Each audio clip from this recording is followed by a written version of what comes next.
think what was most frustrating, and I'm sure the players recognise this when they watch the analysis back, is the number of silly penalties we gave away, and penalties that are, you know, they're not under pressure.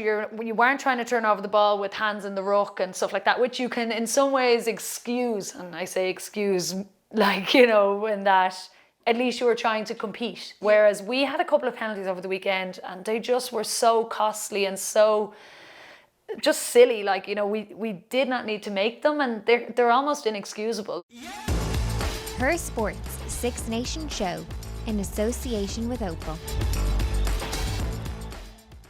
Hello and welcome to episode 3 of the Her Sports Six Nations Show, brought to you in association with Opel, the exclusive car partner to the IRFU. You can catch up on this episode and every episode on the series on YouTube, on our channels, or listen to the podcast on every podcast app. Hannah, Eve Higgins obviously made an impact you know, this weekend with a try. Was she a standout player for this match for you? Yeah, look, you know, there wasn't many bright moments or, you know, players that really stood up last weekend and kind of showed how good of a player they can be and maybe how good this team can be. But Eve Higgins was definitely a huge positive for that team. You know, she carried it exceptionally well in attack. She defended really, really well, particularly because that 13 position is really pivotal for defence, you know, and it's kind of the person that the attack line try and target and move about to be able to create space. And you know, she's not only like a decent tackler, but she's actually a very dominant tackler too, you know, and she stops teams from winning the gain line. But I thought she was very impressive the last day. She took her 2 tries, even if one was chalked off, really, really well. And yeah, look, she's still very, very young, and I really just look forward to watching her over the next few years grow and evolve into that 13 jersey and become a key influential figure for Ireland and bring them a lot of success. Yeah, she definitely over the past 2 years has really seemed to grow into herself, so it'd be exciting to see like what her journey is like. I know for the try that obviously was counted, you know, there's discussion of how many phases it was, and it was a huge team effort. So was that a good passage of play for us, you know, and getting that ball over the line, obviously? Yeah, look, I was delighted that we actually got on the scoreboard because for long periods of time, you know, we weren't able to hold on to the ball enough, so it didn't look likely. But as you said, we managed to hold on to possession, move the ball, kind of get into the shape, I suppose, that we want to attack in, and I think nearly almost every player touched the ball in that try, and it worked out to be a really, really good team try. Stacey Flood kind of set up nicely with a little bit of a hesitation. Eve finished it off with some beautiful footwork, and for her it was just well deserved for the performance that she had. But what was nice to see, it was a glimpse of what we can do when we keep, you know, we keep the ball and we hold the ball. It's just that wasn't something we did very often against France last weekend, and it is nice to see those glimpses of positivity. I just wish we could see an awful lot more of them.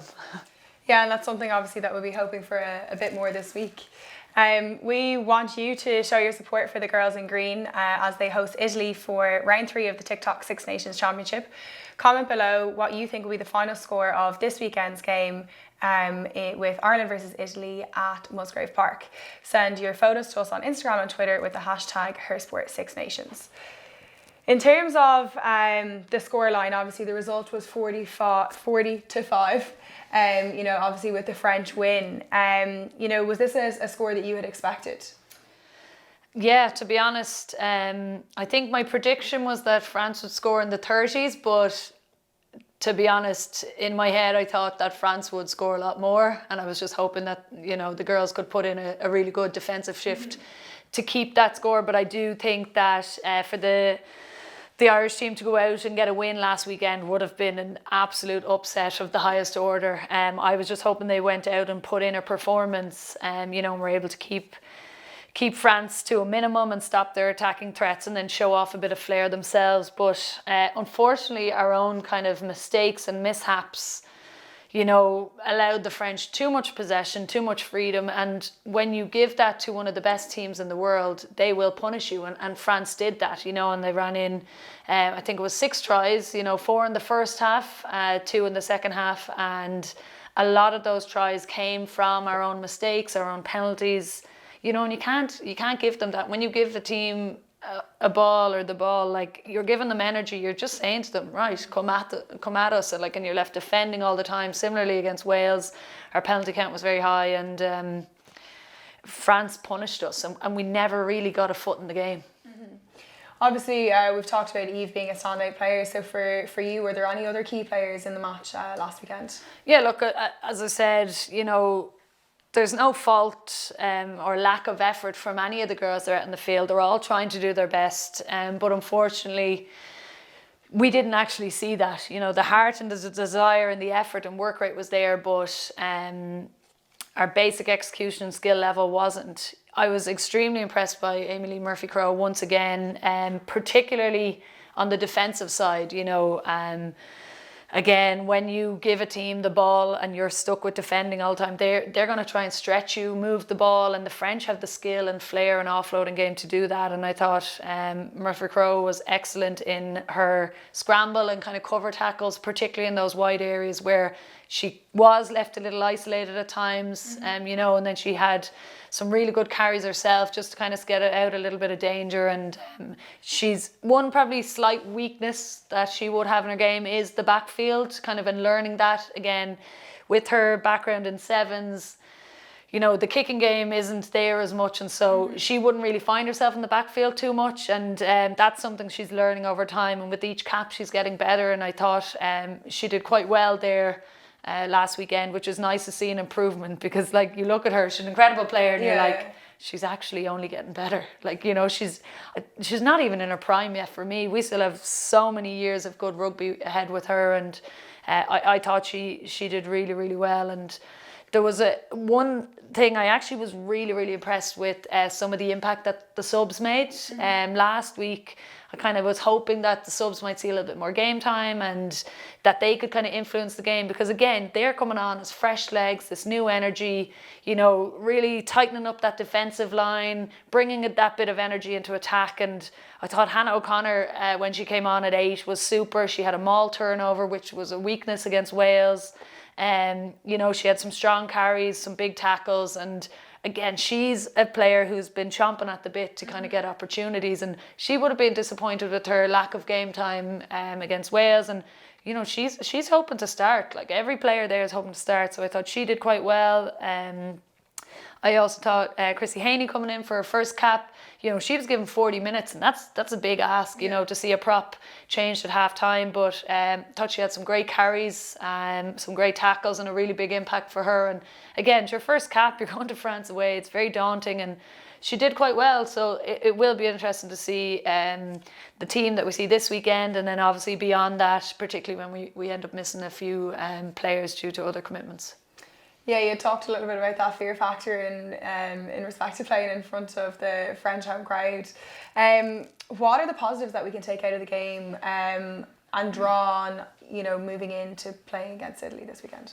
Look, it's easy to focus on the negatives. There were a lot of negatives, and we'll get into that later on in terms of what the girls and the team would be very disappointed about. But I think one big positive to take was that while our set piece and our scrum alignment weren't very good at the weekend, again, our maul defence did improve. You know, Wales tore us apart and figured out our weaknesses, and I was quite afraid that France would have reviewed that and gone, here we go, here's an opportunity to score tries all day.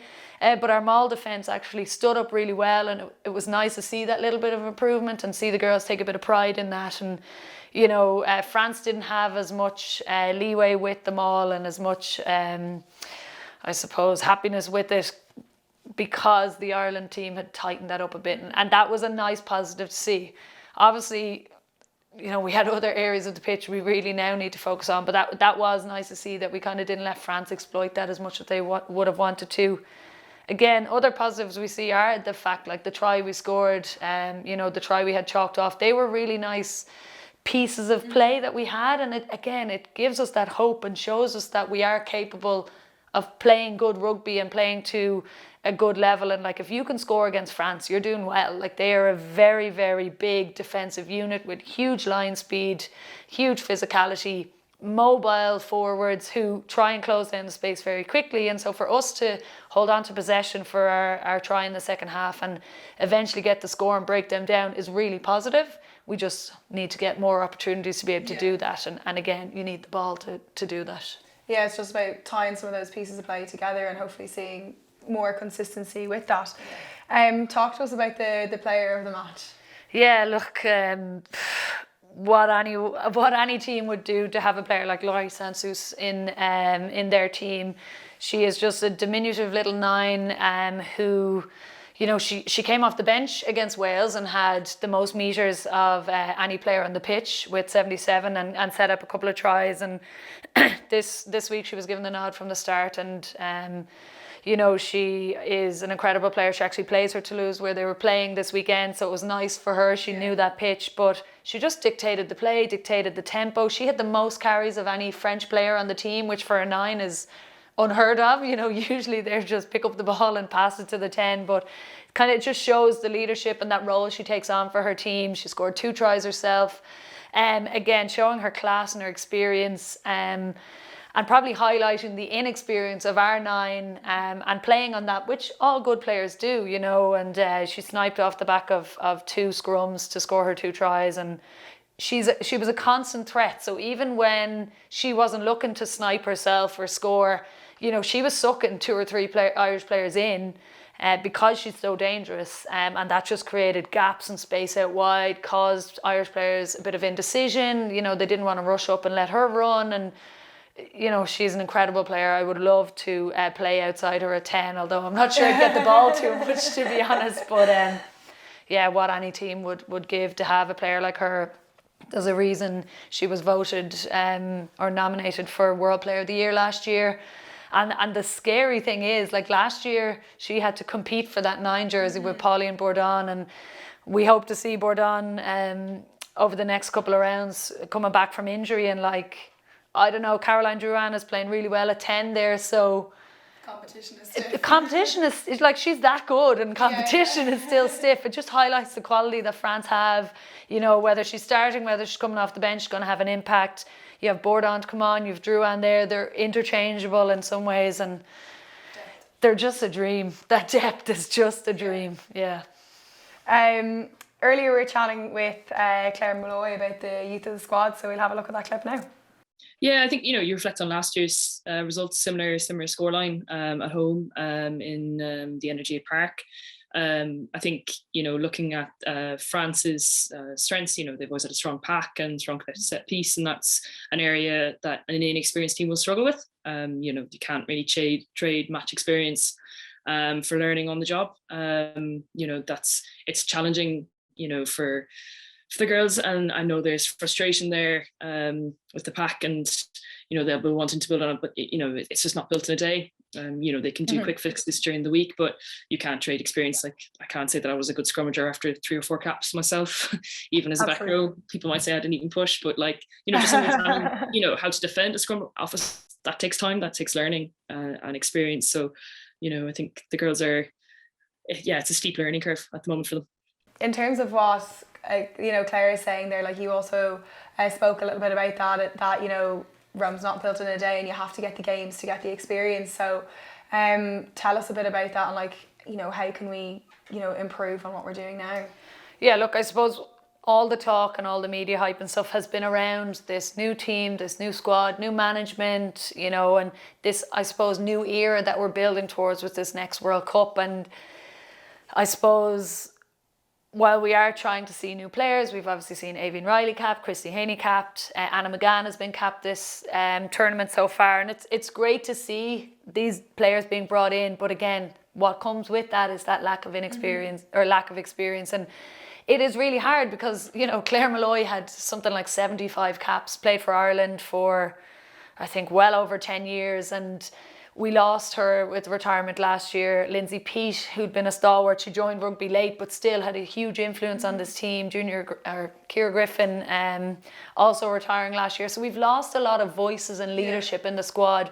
A lot of these players who retired would have been taking these younger players under their wing, showing them the ropes. Like Ciara Griffin did that with Dorothy Wall when she broke onto the scene, and kind of little tips and tricks of the positions and stuff like that to help them along. And we don't have as many of those voices and those characters within the squad nowadays. And like our most experienced players, Emer Considine at 25 caps, Nicola Friday at 24 caps out there. But like, even then, that's not huge experience in terms of, you look at, like, say, the England team or the France team, where like the England team have numerous players who are 50 plus caps, some of them, closer to the 100 caps kind of thing. So we are, that inexperience has showed a couple of times over the two games, and you can only get experience with games. You can train and practice against each other all the time, but until you're in that match situation, you don't really understand, with the pressure there and the fans and everything else coming on, that like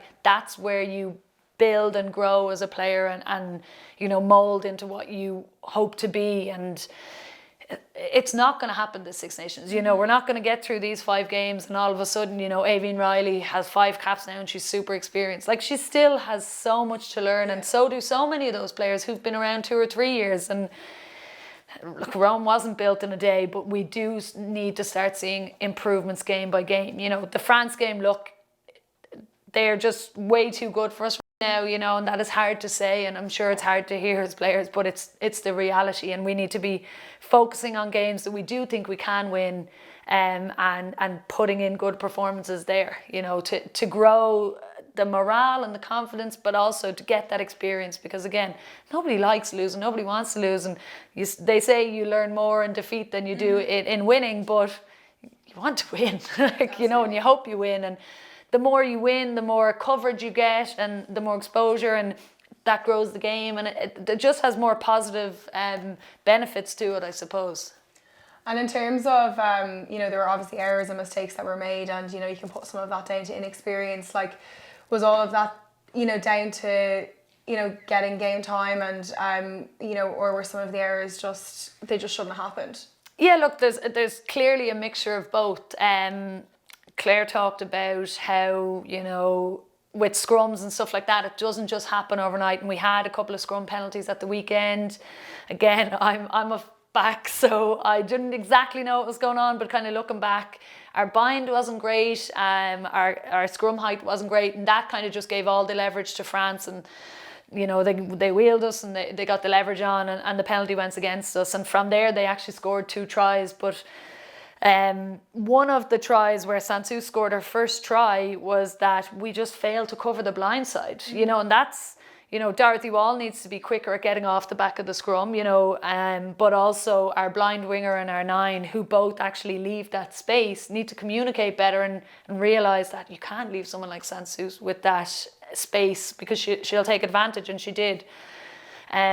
I think what was most frustrating, and I'm sure the players recognised this when they watched the analysis back, is the number of silly penalties we gave away, and penalties that are, they're not under pressure. You weren't trying to turn over the ball with hands in the ruck and stuff like that, which you can in some ways excuse, and I say excuse, like, in that at least you were trying to compete. Whereas we had a couple of penalties over the weekend and they just were so costly and so just silly. Like, we did not need to make them, and they're almost inexcusable. Like, if you look at in the first half, and maybe it was Aoibhinn Riley's exuberance to try and chase in the ball, but she the player was on the ground and she completely went off her feet to tackle her, whereas you actually have to let that player stand up and hold her up, and we just left France out there and let the pressure on. So that was a bit of naivety and a bit of just kind of common sense that you need to have, looking towards, I suppose, the try we had chalked off. We had the line out and Dorothy Wall just kind of obstructs a player by pulling her back, and again, like, Dorothy knows better. While she hasn't got that many caps, she's been around the squad long enough, and I know the likes of Ciara Griffin and them would have taught her how to work the line out and be cute about it and use your body, and there'd be a lot of frustrations on that, because we would have went up 7-3 had that gone in. Like, and that just would have given a huge morale boost, huge confidence boost, and instead it gets chalked off, and from that France actually march down the field and get in a good line or a scrum position, and score from that. Second half, like, we had Nicole Cronin right at the end diving directly over a scrum and knocking the ball from scrum half's hand, which she knows, she's experienced enough, she's been around long enough, knows you can't do that. And I think that was frustration on her part. The game was gone, they couldn't get their hands on the ball and stuff. But, like, again, they're costly, and you can't be giving teams these easy opportunities and hurting your own teammates in that way. Stacey Flood had another where she unnecessarily was lying on the ground and held onto the nine's leg so she couldn't escape. But it was right in our try line. And again, just really costly. She knows better, and I'm sure, like, you know, she'll have looked at the footage and gone, oh God, yeah, that was stupid, I shouldn't have done it. But she did do it. And like, if you have the likes of Nicole Cronin and Stacey Flood, who are very experienced in international rugby, doing that, like, what message is that sending out to the younger girls in the team, you know, and the inexperienced girls? So they're just learnings that have to take. Like, and if we were to improve one thing for the Italy, well, I'll take two things to the Italy game. Handling, like just our own basic catch pass handling was very, very poor, and the girls would be very disappointed. And penalty count. Like, stop giving away those stupid penalties. We had 3 offside penalties, which is just discipline. Like, that's pure discipline. Just get back behind the ruck. We had a couple of scrum penalties again. That won't be fixed overnight. Couple of hands in the ruck again. There's competing for the ball there. That's ref's judgment. But then those silly penalties from there are just, they're inexcusable. And as someone who plays rugby myself and who was on that team and clearly cares and I want this team to do so well and succeed and show everybody how good they can be, but like, I'm screaming at the telly, I am roaring my head like, why are you doing that? You know you're not supposed to. And it's frustrating, and I'm sure there was players who have been involved in camp recently but weren't travelling or haven't been involved that are also like, what are you doing? That's not how we play. You know, that's not something we want to do. And frustrating would have been the key word, I think, and disappointed coming out of that match. Yeah, I think it sounds like, you know, what you're saying is a lot of the players know better for some of the mistakes that were made, but they were also costly errors. And then, you know, while you're talking about how difficult it is obviously to get a try against France, you know, how excellent would it have been in terms of being able to hold off some of the tries that they scored against Ireland. You know, you had talked previously about like getting a performance instead of necessarily getting a win, because obviously expectations have to be realistic when you're going up against a side like France. Do you think it was a performance, or it wasn't good enough? No, they didn't perform at all really in that match. In glimpses, like we saw with the try and some other really good moments, like Lucy Mulhall had an excellent break from her own half in the second half, like, and they were again really positive movements. I thought Catherine Dane, when she came on in the second half, really upped the tempo. You know, her passing was very crisp and kind of gave us those opportunities to get on the front foot and put France under pressure. And again, that's the impact of the bench that you want to see. You know, I'd be looking to see if she can get a start this weekend and kind of bring that just calmness and experience. But yeah, like, it's just, I'm still frustrated. Yeah, that's how much I care about this team and how well, you know, they can play, because like, I know how good these players are individually and how good they can be collectively, and we haven't seen that performance yet. And you know, to go and get this win against Italy, it needs to be a performance. Again, we saw glimpses of it against Wales, but the last 2 games, possession has not really been something we've controlled very well, and therefore we can't dominate and put in those performances. Yeah, like obviously it is a transition period, but they need to be taking away confidence from some of these games, and that could have given them maybe more confidence. Hopefully we'll see a good performance against Italy, and something that obviously people really do feel they can be competitive in and walk away with a win from. But before we jump into the changes that you might make, we did chat to Claire Molloy and see what changes she'd like to make in the Irish starting lineup this week. Looking at the 2 performances, I think it would be refreshing to see some change in personnel. You know, let's give what's called players an opportunity, like the likes of Maeve Ogue onto the bench. You know, she's not been included in the 23. We've seen her being an exciting player. She was included in Japan and USA. Could we see a start for Christine Haney, you know, after her strong carries the last day against France, potentially? You know, second rows, I think Sam and Nick Friday are a strong combination. I'd like to see that continue. Do want to see Hannah O'Connor start a game. You know, she's an out 8, which should be exciting. And then, you know, the likes of Brittany Hogue to come on and bring the energy. Come the back line. Could we see Enya Breen come into the mix? You know, she's been a dual playmaker. Do we put her on And then obviously you've got the back three. You've got, Lauren Delaney, who was playing her trade over in Sale Sharks, exciting ball carrier. Aoife Doyle coming in, Alison Pace, and a bit of 15s experience. I think there's a couple of players that, will be chomping at the bit to kind of, you've had your chance. I want to go now. Let me show what I can do, and to really impress. In terms of some of the players there that Claire has mentioned, do you agree with the changes, or what would your opinion be? Yeah, look, Claire name checked a few. I think Hannah O'Connor, we could see a start for her this weekend. My issue would be that obviously we might lose a few players to the sevens programme travelling from the England game onwards. So I don't know, will Greg trying to make a few changes this weekend to try and, I suppose, gel some of those players in and transition them in that will play a major role in the last two games? Or will he kind of like to keep that similar setup and similar team for this third game and give them another chance? Because we saw that, I was very surprised last weekend to see that unchanged team, but in fairness to Greg, he was like, look, the players didn't perform day one, I'm backing them to go again, and here's their opportunity. But at international level, yeah, you might get a second chance, but it's very rare you'll get a third. Again, I don't know what Greg is thinking in terms of that, but I would like to see a few changes. Claire's talking about people chomping at the bit, and that some of these players have had their chance. So have they had their chance, and is it time to make a few changes? Maeve Ogue is obviously one of the other names that was mentioned there. Do they deserve their opportunity to get out and show what they can do as well? Yeah, I suppose some players haven't taken their opportunity after two games, and as you said, there are other players. Maeve Ogue O'Leary has been within that travelling squad and 24th member, as they call it, the last few games. So, she's very, very close. So I wouldn't be surprised to see her come in, or at least come in on the bench. As I said, I think Hannah O'Connor could come in at 8. Again, I would like to see Catherine Dane at 9 just to steady the ship a little bit.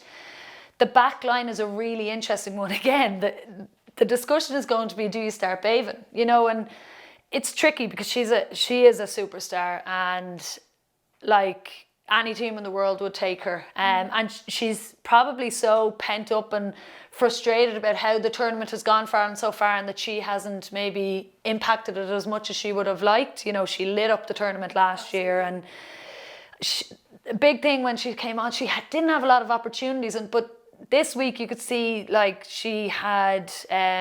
she was so eager to get going, but she was nearly too eager in that her first 3 involvements was a high tackle, a penalty for a high tackle. She was just so trying to get stuck in, an accidental offside, and then a knock on, and that just kind of shows the eagerness to get on and get involved, but didn't have the impact that she would have wanted. France were very clever and closed the space on her again, as most teams will, because she is a target. But it was interesting to see Emer Constantine come off at half-time last week. Don't know whether that was a knock or just a tactical substitution, with Lucy Mulhall moved to full-back. It would be interesting to see, I'd like to see Lucy Mulhall at full-back just to see how she goes. She's a great bootener as well, and comes from a GAA background, so usually her hands are quite good. She had a bit of an off week last week though, so I don't know, but look, everybody wants to see Amy Lee Murphy-Crowe on one wing and Bevan Parsons on another.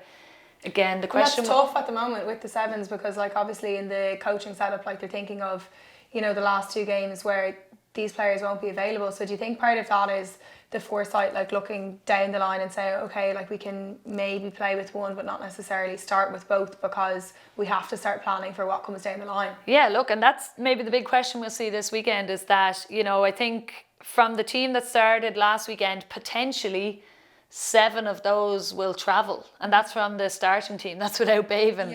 Yeah. 7 of those will travel to Canada for that sevens tournament. So if he goes with a similar team this weekend, next weekend's team, or the next game against England, we're going to have to see numerous changes. So you are right, is he holding a few in reserve so that when it comes to that England game, there's not a mad transition, and it's not like a whole new look team that we're putting out against, the best team in the world currently. So is that a wise decision? Again, don't know what he's thinking with regards to that, but I would like to see some new faces in there again. Aoife Doyle's been travelling 24th man, but competition in the back three is absolutely incredible at the minute.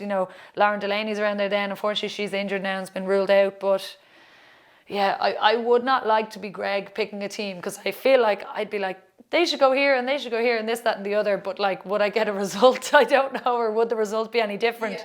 I don't know. So in terms of like, there was obviously no changes in the team last week from the starting team. With players that are looking to get started and maybe feel like the team hasn't performed the way that it could, can that cause a little bit of a divide? Like people get antsy and they're like, let me on, I want to play? Or is there a, no, we pull together and we're all in this, moving the same direction? No, I think like, collectively they're all in this together. They're all wanting the same things. They all have the same goals and they're training towards that. Of course, you're always going to get players who are disappointed, that they're not getting minutes, or they're not getting as many minutes as they would like, and thought they'd be having a greater impact, or maybe feel like they deserve their chance. But again, at the end of the day, like, it's up to the coach and his coaching staff to decide who's a best fit in each position. And, for me, like, looking back, I'd always back myself to start and feel like I was good enough and stuff like that. And I would like to think that every player is like that, and would all have these kind of like, I think I should start. I think I'm a better player than you. That's what makes players great. And it's the competitiveness, and it's what drives competitions, drives standards, and makes the team better collectively.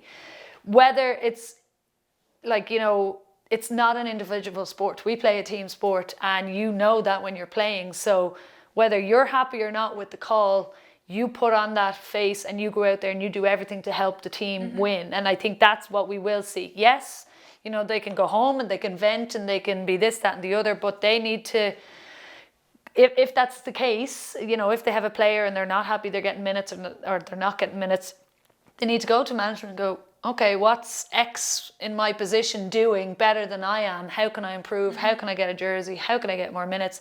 Go off, work on that, and then come back and basically make it impossible not to pick you. Absolutely. Do you know what I mean? Like, it just... You need to give them, exactly, or give them no reasons to leave you out, and people are disappointed. That's the nature of sport. I don't think you should be playing competitive or international sport if you're not going to be disappointed when things don't go your way. But I don't think that these girls will let it drive a wedge between them.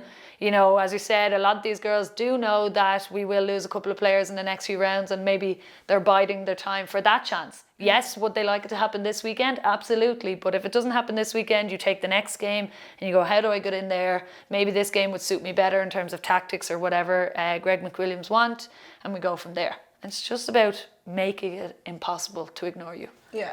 And like, obviously there's the frustration from the team that are on the pitch, and also the people that aren't getting played. Like, everyone is maybe a little bit frustrated with the last two games and how the performances went. Talking to Niamh Briggs earlier, she was talking about how they're taking it like one game at a time, and then obviously there's conversation around these players that are going to be leaving for sevens. We've seen them come away with a medal before. And it's something that everybody knows is kind of like, is it the elephant in the room? Is it the elephant like, in it's the kind room? of like, well, it's happening, we are losing players, and you're talking about some key players there. In terms of that, is that the right strategy, one game at a time? Is this a learning curve for, for this new young team, that the Six Nations is something that there are always going to be teething problems? Yeah, look, I do think it's the right way to go with the one game at a time approach. The way women's rugby is in Ireland, the 15s team, the 7s team, we're always going to come up against this issue. Even if this Six Nations had been in its normal window and format back in February, March, we would have also had a clash there with the Spain legs, and usually it's the Australia, New Zealand legs. So we would have been having this conversation either way. I do think the one game at a time approach is definitely beneficial to this current squad, because I don't think that the girls are walking around going, sure, it doesn't matter, I won't be here for the England game, or, don't worry, she won't be around for this, that and the other. They're definitely taking it one game at a time, focusing on this, and like, if you're Greg and you're picking a team for this weekend, you're not going, okay, well, you know, Eve has been great the last 2 games, but she's not around for the England game, so I'm not going to play her this weekend. Like, you got to play to the strengths that you have, particularly when we haven't been putting in good performances. We need to give ourselves the best opportunity to win. And, you know, some players mightn't be happy with that, but at the end of the day, Greg McWilliams has to do what he feels is right for the team to get performances, to get a victory and get some points on the board. And then they can go into that England game, figure out who they do have available to them. Because again, like some of these sevens players or players who play both don't actually know yet, I'd say. Like, they might have a rough idea, but I don't say the official selection for that Langford Sevens has been announced. So, you know, you obviously go, well, Lucy Mulhall's captain, she's more than likely going. Stacey Flood, Amy Lee Murphy-Crowe, Eve Higgins are all key players, but like, you never know what happens at the end of the day. There are always surprising selections, as we've seen over the last few weeks, and I wouldn't be, you know, banking on like all of them going or all of them staying over the next few weeks, because we don't know. We're not privy to those conversations or what thoughts are going on there. So the one game approach is definitely important. Again, no point looking towards England when we have a massive task of Italy right in front of us, one which we're hoping to get not only our first victory, but a home victory in front of a new venue. Like, we're trying to spread the game, you know, and grow the game by having the games in different venues this year and kind of making it more accessible for everyone in Ireland to come and watch. And I think players and management would be foolish to look ahead of Italy this weekend, because Italy will tear you to shreds if you don't give them the respect they deserve. Well, like, obviously, whatever decisions are made, we're going to be discussing and deliberating and asking, like, what's the inside, you know, thought process. But, like, you know, regardless, going up against England, you know, it's unlikely to be a success, and that's just the reality of the situation, given that the backing that they have, the professional setup, and they've had it for a long period of time. So, to be fair, regardless of what team you put out there, the chances of a win, it's not really realistic. So, you know, the one game at a time approach, like, that maybe is his strategy to get that, you know, successful game time in against other teams now. And again, like, looking towards, like, what can we build on in terms of, like, we're back to this new era again, and the youth of the players and the lack of caps. Is that maybe where we're seeing some of the sevens players being pulled out as maybe a bit more of a talking point now, because there's less kind of experience there? Once they're kind of gone, you're then having to put in new players and people with maybe less experience again, where you would have had maybe players to rely on that you've mentioned earlier, you know, whether it was with Ciara Griffin or with Lindsay Peat, who maybe weren't being pulled into some of the other things that were going on. Yeah, look, I suppose this year is slightly different to maybe a lot of previous years where sevens players, we've never actually had, I think, this number of sevens players within a squad and within a starting team. You know, most of the time when I was playing, it was maybe myself and 2 or 3 others kind of max, and that has grown, and it's great to see that crossover, because I think both teams can benefit from it. But there is that issue of when those sevens players do leave, you know, the players that fill their positions and, you know, who are given an opportunity and a chance and hopefully shine in that role.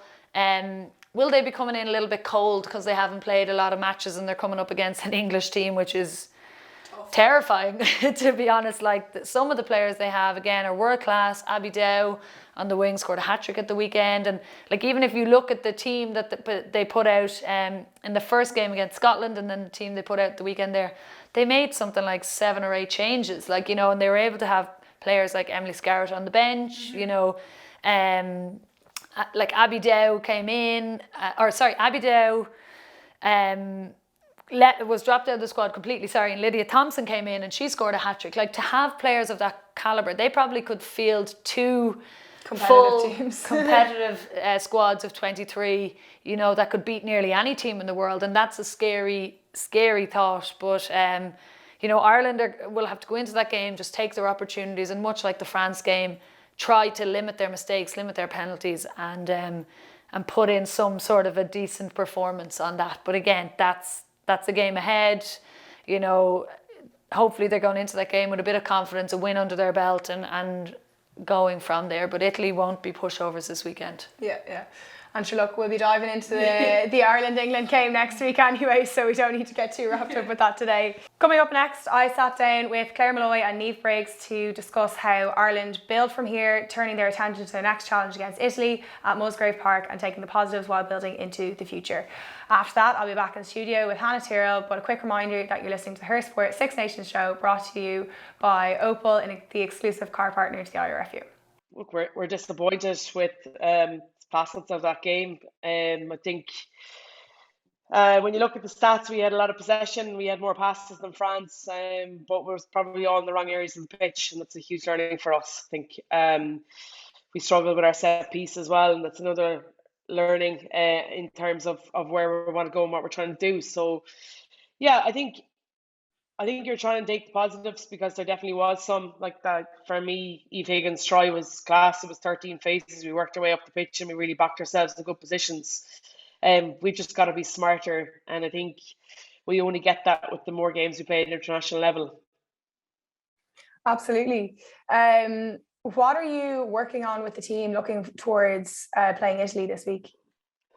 Yeah, look, we've definitely got to work on our set piece for sure. I think we've got to make sure that we're on top of that. I know the lads are working really hard with the girls. We come back into camp tomorrow, so there'll be a lot of work done around both scrum and line out, but also from a backline perspective, we had a lot of handling errors. We've got to make sure that we can eradicate as many of them as possible, and you won't. It's strange, but you only kind of get that when you're in the cold face and under pressure. You only kind of understand proper lines of running and proper depth and an ability to be able to hold your feet. And I think that we've just got to continue to develop that side of things. And I thought defensively over the last couple of weeks we've done really well, but there's definitely been areas, little bits of detail that we probably haven't nailed down properly. So there'll definitely be a big area of focus for us heading this weekend. You're collaborating with the men's coaches, including Paul O'Connell and John Fogarty. So what have they brought to the camp in terms of, everybody working together and trying to progress things? Yeah, look, as a back, I'm not really sure I'm in the best position to be able to. Oh, Briggsy, I was hoping for some pearls of wisdom there to take forward. From terms of that, but I do know that the lads have been really, really good in terms of look, nailing detail. We're very aware we're not the biggest side, so we've got to be technically proficient in everything that we do. So I think it's just those small details of technical things that we can work on week in, week out, because the time that we have is very limited. So we just got to make sure that we're not overloading a huge amount of information. And I just, from a breakdown perspective, Paul O'Connell speaks a lot about taking threats as opposed to being ball focused, and I think that's definitely a big eye opener for us, both as coaches and as players. And I thought we did that really well against France at times. So we just got to continue to build on that. Yeah, you definitely don't want to overwhelm people and give them the key things to focus on. Yeah, look, I think that's the big thing. I think you, as coaches, you can go down lots of rabbit holes and try and fix everything at one stage when you literally can't do that. You've got to, simple is always probably best in terms of, if we have 3 points from a backline perspective in relation to maybe our handling or defensive set and our lines of running, then that's a really good positive for us. And I think that, I just think that overloading information with the little time that we have together, it's probably just going to overwhelm players and probably confuse them. In terms of the upcoming match this weekend against Italy, it's two teams that have played twice and lost twice. So it's a really important game for both teams in terms of where they'll finish. What is the ambition with this? Yeah, look, we want to win. You don't go out to any game and think, oh, look, if we can just put in a good, moral performance here, we'll be happy with that. We absolutely won't. We got to go and try and win this game. I think the crowd that we had in Dublin was in the RDS and the round one was brilliant. And if we can replicate something like that in Cork, it'd be super for us. I just think we've also got to be very aware of where we are. 3 weekends of camp before nations in Italy are preparing for a World Cup in a few months' time. But we've got to go and have courage and ambition to be able to play. We've got to be brave in how we want to go about things. And we've got to be smarter in terms of how we play and where we play the game. And I think that that's, something that we're trying to get across to our players. But to be fair, the information's flying in around the WhatsApp groups the last couple of days, and that's been huge. They definitely want to. They can see it themselves that they want to play in better positions. So, we've got some brilliant talent. We've just got to make sure that we put them into the right positions at the right part of the pitch. Do you think, like, obviously just watching England and how they manage the Italians, will you be looking to be doing a more territorial kicking game this weekend, given the Italians, I suppose, lack of exit strategy? Yeah, look, Mal, I think Italy are brilliant with ball in hand. They just don't like to kick the ball very often. So 100%, we've got to try and make sure that we definitely play in better parts of the pitch for us to be able to put them under pressure. And I do think that, we spoke about after Wales about our exit strategy, and then it just so happens that kind of went down a little bit out the window against France. But yeah, we've just got to learn from that. But yeah, look, I think against Italy, we've got to make sure that we're defensively sound, especially on that hunt, because they're incredibly good when they run the ball. Rigoni's probably playing some unbelievable rugby, but it's our ability to manipulate defences and show these offloads. And so we've got to be connected across the park. But you're dead right. We definitely need to be playing down further down the pitch than we did against France. Claire, Greg McWilliams was part of the coaching staff where you were involved. Can you give us an insight into the coaching style and methods? I suppose he's all about the journey. I think Briggs can be testified to that. Obviously, Briggs was coached by Greg at the same time. And, he's all about the individual skill execution. I think he's probably still the man who taught me how to pass a rugby ball properly when we earned the right after the medicine balls, the big balls and the tiny tennis balls down in Malahide at the windy pitch. I remember a couple of camps, particularly in the build up to the 2014 World Cup. You really had to earn the right to throw a rugby ball. So you've seen that in the skill execution when our attack's been functioning. That there's been some lovely handling. So I think, Greg's obviously brought that in. He's very much about the player expressing themselves. He brings a real positivity to the role, and he really wants to empower the girls to play well. And you can kind of hear that from, Briggs. He's definitely adopted some of that positive chat. Going forward, you can see that in the collective, the girls, how they're speaking about each other, even despite performances. It's all about trust in the group and building for a brighter future in the game.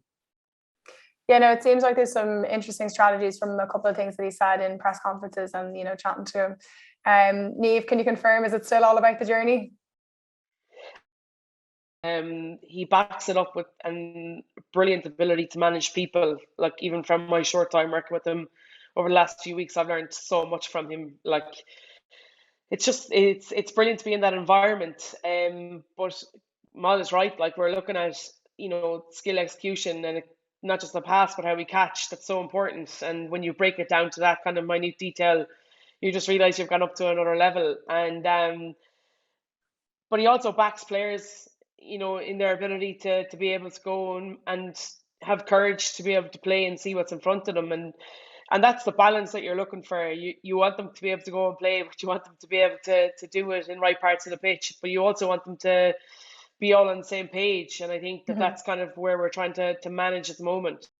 Plenty of positives in the performances. There's definitely been areas that we feel like we've dropped the ball on, in terms of maybe as a coaching group or as a coaching player group, but as a wider group, we're still trying to work that through. But to have everybody continue to buy in and to be positive and to understand that when we get things right, we can be really, really good. That's a skill in itself, and I think he's brilliant at it. Yeah, so knowing that some of these sevens players would be unavailable, were you looking at the long-term development of the squad as opposed to this Six Nations campaign, taking it as a learning, or what was the strategy for this Six Nations? Yeah, look, I think it does sound very cliche, but we're taking it game by game in terms of the best players for that opposition, if that makes sense. Greg's been very open about that, and I think when we had 3 weekends of camp lead-in, we sacrificed camps before that to make sure the girls got to play high-level games within an AIL structure in that top 4, and I think that was really important, because when they arrive in to the camp, they're game ready, and they're more robust from playing for a number of weeks on end. So Yeah, look, I think that we picked a squad of 38 knowing that we'd have sevens girls available for some, and then we wouldn't have them for some games. So you're just going to try and find balances within that. And nothing really changes in terms of our goal, and our focus is to continue to develop and, you know, develop kind of players to an international level that they're more comfortable in that environment. And I think that, you know, with or without the sevens, we can do that. I just think that we've got to be able to create those environments of training where we give players enough ammunition, I suppose, and put them under enough pressure that they kind of become comfortable in that intense, fast-paced game where that what in terms of what we want to play, and that's something that's huge for us. And I think that those 3 weekends were brilliant, huge learnings for us because, we look at ball and play minutes and where we want to get to, and I think that we definitely started off at a higher base than what we realised. So there's definitely a huge amount of talent out there. We've just got to continue to develop it. So the focus for this competition was to win as many games as we can, and that doesn't change. But we've also got to be mindful where we are in our journey, and I think that's not giving us a free pass. That's just giving us an understanding of where we are in terms of us as a group. And the outside noise will always be there, but we just got to continue to understand that if we could go in the right direction, and there's been pockets of both games where we're thinking, okay, yeah, like, we definitely have it. And there's been pockets where we're like, okay, we have to do a lot of work in this space, and so for that, I think as we continue to grow after the Six Nations into the summer, that come next year, Six Nations 12 months time, you'd like to think that you'd have 40-45 players that would be of international caliber. And when a squad is selected or a team is selected, we're talking about players that, oh God, isn't it, how is this person not there and that person not there, because everybody's playing really well at that level. We know you're a big fan of fantasy rugby, something that I think anybody that starts playing gets really into. You were in 10th position in week 1, and you have moved yourself right up to 3rd. So what was the secret last week? The secret, I love fantasy rugby. I think it's brilliant to be able to pick and choose, but the secret is actually picking players who end up playing or are in squads, because the first week I had players who weren't even in matchday squads, players who were on the bench. I didn't pick a super sub. It was very disorganized, and I paid the price. But this week I had my team set out, but then the selections came through, and like England had made a rake of changes and stuff like that, so I had to do a quick shuffle, and I got really lucky, and a lot of my players scored tries this weekend, which I never usually cheer for other teams, but I did have a wry smile every now and then, when Sansus went over and Libby Thompson and stuff like that. But I'm really enjoying it. It's you get really into it, and I think it's another great way for people to get to know the players and look out for them on the telly when they're playing and stuff like that. And it's just helping to grow the game a little bit and recognise some of the superstars that we have in this tournament. Yeah, I think it gets people invested in not just their own country's team, but like beyond that, and to start to actually familiarise themselves with the competition, and then like know who you're coming up against. But yeah, certainly like when you're starting to watch some of these players, you're like, please get a score, get a score. And then, yeah, I mean, if you're unlucky to not have them on the pitch or make a few mistakes. But for this week, who are you looking at bringing into your fantasy team? Well, you're chasing down a gold medal in this competition. Yeah, look, so I have my team obviously here that got me, I think, something like 900 points last week, which I was delighted and quite surprised about. So pretty good score. I'm not looking to change much, so I went with Dujang, Phillips and Brown in the front row, Ward from England, and then Madusu Fall, who was player of the match in round 1. Adele McMahon from Ireland, Hermé from France, and Conkle in the back row. Thought it was a nice balance. They actually performed fairly poorly for me, so I might be making some changes there, but definitely keeping Sansus and Drouin at 10. They're getting me loads of points. I had Lydia Thompson as my captain, so she got me 300 points the weekend. I really want to keep her, but like the chances are she won't be in the squad this weekend, which is absolutely ridiculous to, 3 tries, play out of your skin, and not even make the bench. Like, that just screams quality that England have. But sticking with Eve Higgins again, she's going to have another cracker against Italy, I know it. I have Jazz Joyce on my other wing, but they have a tough test this weekend. So I might be taking her out, and I'll see.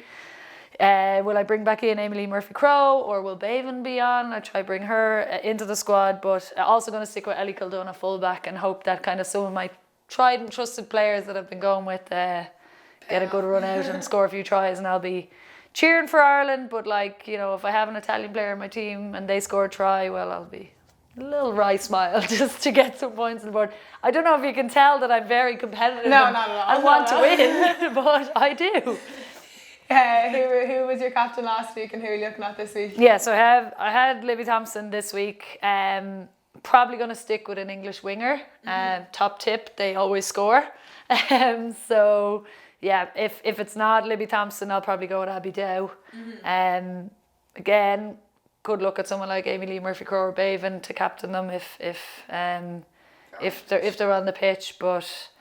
Yeah, look, you can't look past the wingers. So. There's a bit of tactics involved in the game, obviously getting the right selections, but also in terms of captaining your team, but like that super sub as well, because last year they hadn't got the bench in the game and super sub wasn't available, so it adds a bit more of intricacy to it this year. There's a bit more work in it than I think you can, like, that's like, I find myself spending an hour or so, like just by accident, like realising that, God, I've spent so much time on this, because you're trying to find team lists, trying to find how well they did last week.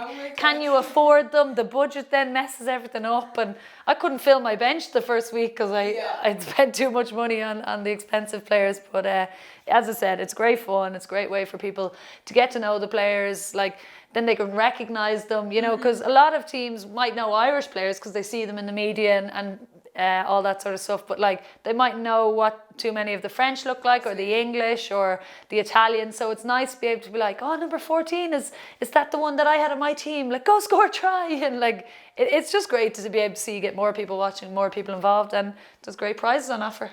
You did tell us a story off camera now, I think at the very beginning. Are you going to sell out your wife for not picking you before? What was the story there? Last year when we were playing, obviously I made the transition. I was kind of starting out my 15s career as a wing fullback. There was no fantasy rugby then. And then last year then I ended up playing 10, but they had me in as a fullback or a winger. So like you had to play me there. And first week I got player of the match against Wales and it was fine. But my own wife chose Baven Parsons over me, and I was actually made a sub. It was devastating. Thankfully, we're still married. Yeah, you've made it through. And we don't have to go through that this year. But I was a little heartbroken, to be honest. But look, I totally understand that Baven's a superstar. She was on fire last year, scoring tries for fun. So you have to forgive and forget. I suppose. Well, not forget. Definitely not forget, but forgive. Yeah, I think Baven's been on the bench. Can you tell I'm over it? Yeah, no, she's been on the bench obviously the last 2 weeks, so I think she's done us all a few solids if you can manage to afford her. So I've had she's her so expensive. as my super sub on the bench. She's so expensive to put on the bench when you could utilise somebody else. So all in the tactics. In terms of the upcoming game against Italy, like what are your kind of final thoughts? And you had talked initially about, a successful campaign might be 3 wins for Ireland. Obviously, we're not 3 wins at home. We're not going to get 1. Is 2 still achievable? And what can we be looking for in the game against Italy? Look, I do think that 2 is still achievable. Like when knowing the quality we have in the squad as individuals and as a team, whether we'll get 2, I'm not sure. Just in terms of, again, girls are still adjusting to the new style of play, and there have been those errors and penalties the last couple of games that haven't helped their cause, but there's no doubting that this game against Italy is a big game. Like, we don't lose to Italy that often. To lose at home would be a blow. They are above us in the rankings, so again, to get that win would be a really nice rankings boost for us, and again, showing that we can beat teams that are going to the World Cup and show our quality. But we need a performance. Like, I feel like I'm saying this every week, but the girls know we need a performance. We need to cut down our errors and our penalty counts. We need to hold on to possession, and let these electric players, the Baven Parsons, the Emily Murphy-Crowe, Stacey Flood, Eve Higgins, you know, let them get on the ball and show what good rugby can do. And our pack needs to set the platform and the basis for that by getting good front football. And hopefully we see that this weekend. Hopefully it's nice dry weather. They get a good crowd, a good atmosphere in that new venue down in Cork. And yeah, I just desperately hope the girls get a win, because I know they're good enough to, and they've been working hard, but it's not guaranteed. For anyone that's listening or watching now, is Ireland currently the lowest ranked team in this championship? No, so Scotland and Wales are below us, but Wales have jumped a few places. So I think we're 8th and Italy are 7th. England number 1. I think France are 3rd behind New Zealand, maybe 2nd. I'm not sure. So like you can see that gap. Like results are showing the gap. England and France are definitely in the top 3 teams in the world with New Zealand. And then there's a couple of places until Italy, ourselves. Wales have just jumped ahead of Scotland with their victory at the weekend. So we're not the lowest ranked, but again, a reminder, we are the only team not in the World Cup, and they will have more games, more opportunities to get ranking points from that World Cup, you know, and they may well jump ahead of us if we don't get a victory. Back to score predictions. So first up, in Ireland versus Italy, what are we expecting this week?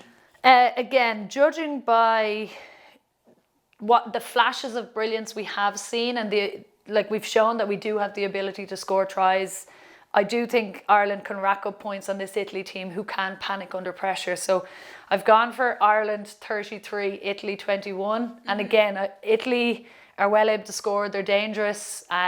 If we keep our penalty high, I think they will score on us. But I do think we can put 30 plus points on them. I hope it's a lot lower. I hope our defence is better than that. But I'm trying to go with my head here and not my heart. It can be tough. England versus Wales, what can we expect? Yeah, look, Wales have been, I suppose, the surprise team of the championship so far. They got the wooden spoon last year. They only scored 2 tries all championship, and they've now got 2 bonus points. You know, having scored 9 tries, I think it is, overall so far in the 2 games. So I think they're in for a reality check this weekend. You know, coming up against the best team in the world, and it's at home. There's a huge crowd going. I think it's going to be a record breaker for a Women's Six Nations game in England. So I think I'm lowballing a little bit, but I'm going to go something like England 44, Wales 10. Because I think Wales have the ability to score, and we've seen that. Yeah, no, look, it's certainly been exciting watching Wales, but they've kind of eased themselves into it a little bit, and they obviously have England and France kind of coming down the tracks. For them, that's the true test of where they're at. And nobody, again, is expecting a victory, but can they put in still a good performance, put points on the board? Because I think, like, we obviously have talked about, like, the fact that they've had a couple of months as professional, how much of an impact has that had, and I think we'll really see that from when they face, you know, 2 teams that have been professional for a while. And then for the Scotland and France game, what's the score you're expecting? Yeah, look, Scotland, similar to us, haven't won a game yet. Agonisingly lost at the weekend by 5 points to Wales, and that will hit hard, and they'll come out fighting here. But again, France, I suspect, to be far, far too strong for them. Scotland are at home, and they usually get good support. So I still think France will hit the 40 to 50 point mark. So I'll say 45-6 to France. Thanks a million for being harsh. I don't know. All those scores. I look forward it's so hard to pick. Yeah. And we look forward to reviewing it next week. But as ever, thanks again for joining us in studio to go through the Six Nations tournament and what we can expect this week. This has been episode 3 of the Her Sport Six Nations show, brought to you in association with Opel, the exclusive car partner to the IRFU.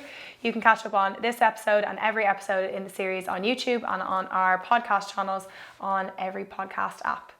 We want you to show your support for the girls in green as they host Italy for round 3 in the TikTok Six Nations Championship. Comment below what you think will be the final score in this weekend's game, and one of you will win 2 tickets to the game of Ireland versus Italy in Musgrave Park. Send your photos to us on Instagram and Twitter using the hashtag Her Sport Six Nations. Thanks for watching or listening.